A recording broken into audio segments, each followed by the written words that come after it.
Hola, ¿qué tal a todos? Y bienvenidos a la comunidad, todos los que saben debatir con inteligencia. Grey State fue un proyecto documental independiente que realizaba David Crowley, un norteamericano de 29 años de edad, y en el cual expondría la existencia de una conspiración por parte del Estado que buscaría establecer el nuevo orden mundial mediante la aplicación sistemática de la violencia. Sin embargo, a mediados de enero del año pasado, una tragedia terminó de tajo con ese trabajo. El realizador, su hijo de apenas 5 años y su esposa Comel, una dietista de 28 años, fueron encontrados sin vida al interior de su casa en Apple Valley, Minnesota. Según se dice, los vecinos no sabían nada de ellos desde la Navidad y descubrieron lo que había sucedido después de que se acercaran a la casa al ver que la correspondencia a la entrada se estaba acumulando.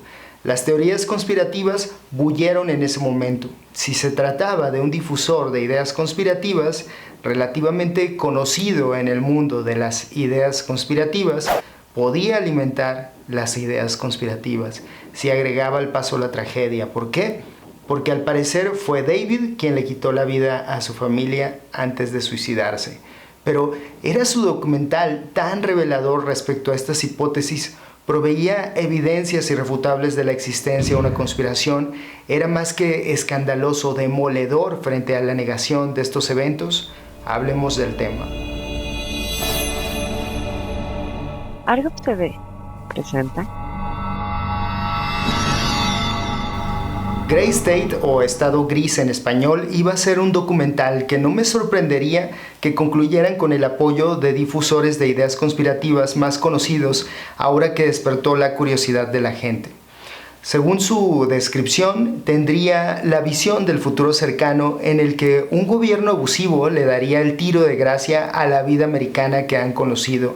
Hasta aquí pareciera el guión de una serie televisiva o el de una película de ficción. Y continúa, los últimos vestigios de la Declaración de Derechos, la Constitución y las leyes que nos protegen de la tiranía han sido despedazados en una exhibición pública de poder autoritario que han permitido generaciones de inacción, complacencia y apatía. En este punto es donde comienza a tomarse de un argumento que buscaba subvertir a la gente a favor de una idea radical.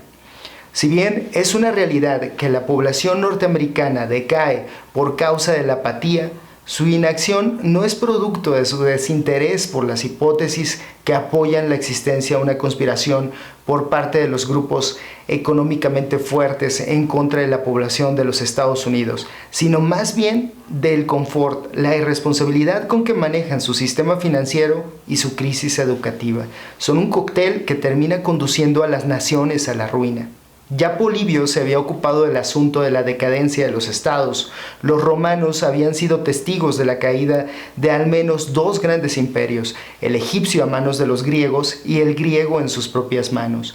Es evidente, escribía, que bajo la influencia de una vida largamente próspera nos volvemos más lujuriosos y la rivalidad de los hombres por el poder y el sentido de la humillación que se impone oscuramente, unidos a la ostentación y el despilfarro, conducen a un deterioro generalizado. El principal responsable de estos cambios son las masas, que en determinados momentos pueden llegar a creer que tienen agravios contra la codicia de otros miembros de la sociedad, que a su vez presumen de la adulación de aquellos que aspiran al poder. Las hipótesis conspirativas norteamericanas son un síntoma de todo esto. Son la falta de consentimiento de obedecer o hasta de mantenerse en una situación de iguales con ellos. Lo que se busca es quitarles lo que tienen y, de ser posible, desaparecerlos de la faz de la tierra, aunque para eso se requiere de la manipulación de los hechos. Por eso el video dice que la Guardia Nacional patrulla las calles mientras los matones de la TSA se mueven en puntos de control de carreteras. No puede ser solo la psicosis del gobierno la productora de psicosis de sus gobernados. Ambas son alimentadas en un ciclo infinito. Desde siempre, Estados Unidos ha cultivado en los ciudadanos una cultura del miedo. Barry Glassner, profesor de Sociología de la Universidad del Sur de California y autor del libro La cultura del miedo, es un buen referente para comprender el tema. Como él ha dicho, es más fácil provocar el miedo en la sociedad que tratar de resolver sus problemas, y hay un peligro latente en crear hipótesis conspirativas. Quizá vendan bien, pero causan muchísimos daños. Y no son solo los blogueros, comunicadores y periodistas sin escrúpulos o videobloggers quienes difunden este tipo de ideas. Los políticos difunden miedo hablando de estadísticas del crimen en favor de sus intereses. Los medios de comunicación a favor de su rating. Lo hacen las agencias de seguridad privada, las inmobiliarias y las empresas de videovigilancia. Su percepción de la seguridad, sobre todo en Estados Unidos, no empata con la situación de su seguridad. Nosotros, quienes vivimos en México, lo podemos comprender mejor. Nuestros empresarios, políticos y gente de la farándula viven en Estados Unidos porque vivimos una crisis de seguridad sin precedentes.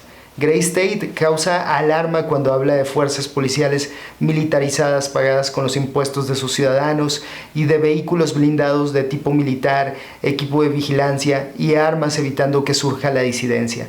Pero aún en momentos de crisis sociales y económicas tan extremas para nosotros, su situación sería próspera en una nación como la nuestra. Claro que eso no significa que la nación norteamericana no vaya en decadencia. Es difícil sostener un argumento en el que se diga que no es así. Pero de eso a que exista una conspiración para acabar con sus propios ciudadanos hay un largo trecho. No existe una ley marcial impuesta actualmente en alguna región de los Estados Unidos. No hay un ataque masivo que tenga a los ciudadanos como objetivo. Esa es la forma en que dirigieron Gray State, pero no necesariamente cierta. Desde una perspectiva puramente crítica del trabajo, se nota que comenzó sin antes haber investigado a fondo. Investigar, sobre todo en un documental, quiere decir llevar a cabo una labor bibliográfica y hemerográfica previa. Si quiere ser tomado en serio en publicaciones especializadas, eso al inicio. Hay que escribir un guión lo más detallado que sea posible y luego hay que acudir con especialistas para consultar dudas y finalmente programar entrevistas. Esta parte es la más compleja. Lo que noto en este trabajo es que desde el principio el autor se concentraba más en la estética del documental que en la investigación del tema con una perspectiva seria. Lo que vemos parece más bien, sobre todo en el primer video, el formato típico de un falso documental. El estilo es amateur con actores y en el segundo da la impresión de que dio un giro y que lo que hará ya no será ni siquiera un documental, sino más bien un video home. Hay escenas de acción con efectos especiales al estilo de Depredador y Distrito 9. Si lo viéramos sin saber cómo querían que evolucionara después, diríamos que se trata de pruebas o de un portafolio de trabajo. Las entrevistas que se alcanzan a ver no son a políticos, sociólogos o especialistas de la seguridad nacional. Son un activista, su director de fotografía y actores. No se nota un gran trabajo fuera de todo esto. Claro que la fotografía, las actuaciones y todo lo demás resultan impresionantes, pero fuera de las acusaciones que hace no muestra algo nuevo. Son más de lo mismo, más argumentos a favor de la hipótesis conspirativa. En este caso, serían más peligrosas las transmisiones de Alex Jones o el trabajo de Jess Ventura. Si esto fuera un asesinato por motivos políticos, sería el trabajo de alguien completamente incompetente. Si quieres detener la labor informativa como sucede cotidianamente en países como el nuestro, esto sucedería después de haber expuesto algo realmente escandaloso o que pone en peligro algún acto ilegal, no por simples rumores. Actualmente hay personas perseguidas por motivos políticos, sobre todo hablo de gente aquí en México, periodistas a los que les han arrebatado la vida, defensores de los derechos humanos.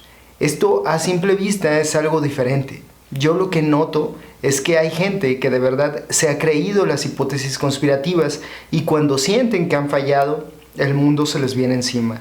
No a todos, claro, sobre todo a los difusores y creadores de esas hipótesis que se nota a leguas que saben que están mintiendo, pero lo hacen por un interés económico. No podemos asegurar que se deprimió y se quitó la vida, claro, pero no es algo raro.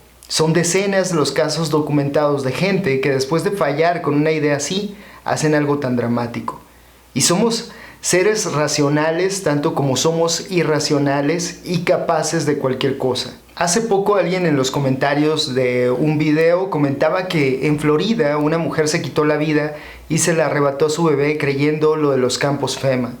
También hablamos de cómo Carlos Castaneda, cuando enfermó, contrariamente a las expectativas, pensó con su grupo en quitarse la vida. Lo hemos visto en muchísimas ocasiones, cuando hablamos de la secta Puerta del Cielo, por ejemplo, donde creían que el final del mundo se acercaba y que una nave oculta en un cometa iba a salvar a los miembros. Sucedió en Johnstown, donde 918 personas perecieron después de que se hicieran públicos los abusos en el lugar. Sucedió en Waco, Texas, después de que la policía avisara su intención de ir a buscar armas al lugar. Y acaba de suceder hace poco en Perú, cuando la policía rescató a 3 menores de edad de una secta, entre ellos a un bebé de 8 meses que tenían escondidos en una casa a la espera de una catástrofe que nunca llegó. Se dice que Crowley no daba indicios de locura y que era una persona normal, pero decir que alguien es normal o no es algo relativo, sobre todo si tomamos en cuenta que era catastrofista y creía en la llegada de un apocalipsis bélico, almacenaba armas en su casa y difundía hipótesis conspirativas como aquellas en las que el gobierno implantaría chips en la población y llevaría a cabo un genocidio. Claro que al final se trataría de una elección personal creer o no en este tipo de ideas, pero no está de más escuchar la opinión de quienes no creemos en ellas y queremos que se conozca el otro lado de la moneda.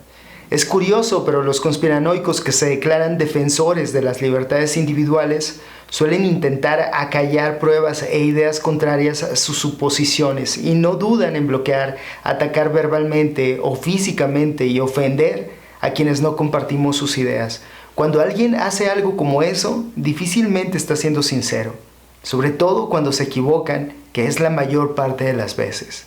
Tengo una pregunta para que sirva como ejemplo. ¿Alguna vez han visto a algún difusor de ideas conspirativas retractarse por difundir algo que resultó ser falso?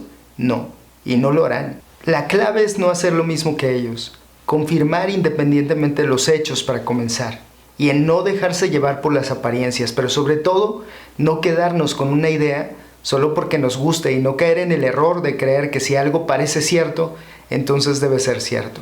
Si queremos aprender a ver la verdad, debemos preguntarnos si realmente nos agrada la verdad o solo lo que aparenta ser verdad. A veces la verdad no es lo que esperamos que sea, y si la buscamos podemos llegar a sentirnos decepcionados. Hay que ser maduros para aceptar la verdad. Por mi parte ha sido todo. Yo soy Adalid, esto es Argov TV. Suscríbete si todavía no lo has hecho, deja un comentario y si el video te gustó, una manita arriba. Nos vemos en el próximo video y mientras tanto sé feliz y ten siempre presente que saber nos hace libres, aunque perjudique seriamente la ignorancia.